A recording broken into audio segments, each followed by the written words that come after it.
இப்படிப்பட்ட ஒரு சூழ்நிலையில் பரந்தூரிலே நீங்கள் இந்த விமான நிலையத்தை அமைப்பதுதான் மிக சரியானதாக அமைந்திருக்கும். ஆனால் இதை நீங்கள் அரசியல் காரணங்களுக்காக இன்றைக்கு மாற்றணும். ஒரு திட்டம் நாட்டுக்கு வருகிற போது அதில் அரசியல் செய்யக்கூடாது. அரசியல் காரணங்களுக்காக ஏதேனும் திட்டங்கள் நிறுத்தப்பட்டிருக்கும் என்று சொன்னால் அது நம்முடைய பொருளாதாரத்தை பாதிக்கும்.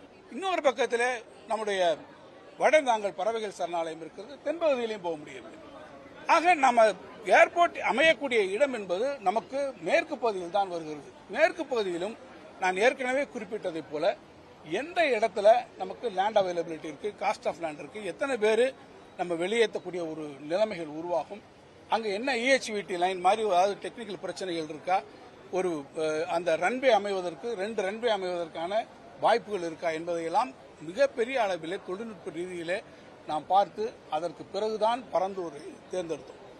இப்ப அவங்க என்ன சொல்றாங்க, பரந்தூர் திட்டத்தை கைவிடப்படும் என்று இன்றைக்கு அறிவித்திருக்கிறார்.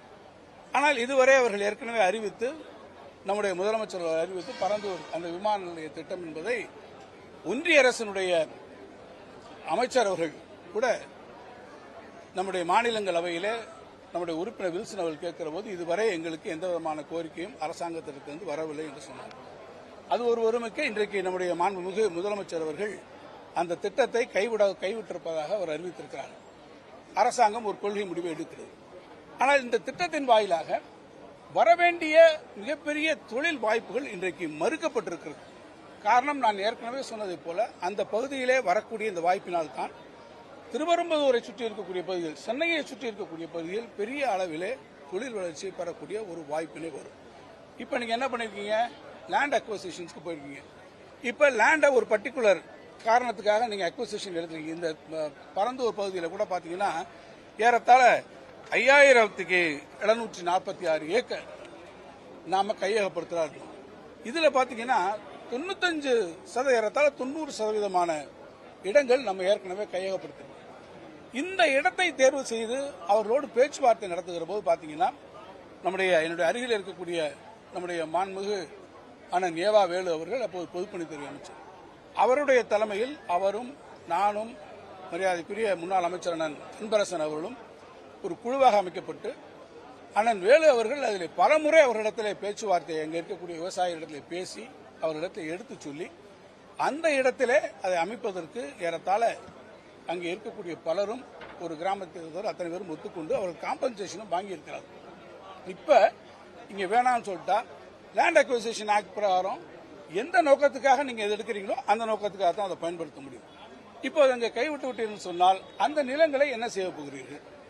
அங்கே இருக்கக்கூடியவர்கள் ஏற்கனவே காம்பன்சேஷன் வாங்கி விட்டார்கள் சொன்னால் அவர்களுக்கான பதில் என்ன? சரி, இங்கே அது வரல, வேற ஏதாவது திட்டம் வச்சிருக்கீங்களா? அப்படியானால் அந்த திட்டம் வருகிற போது அங்கே இருக்கக்கூடிய நீரியல் சூழ்நிலைகள், சூழலியல் பிரச்சனைகள் தீர்ந்து விடுமா?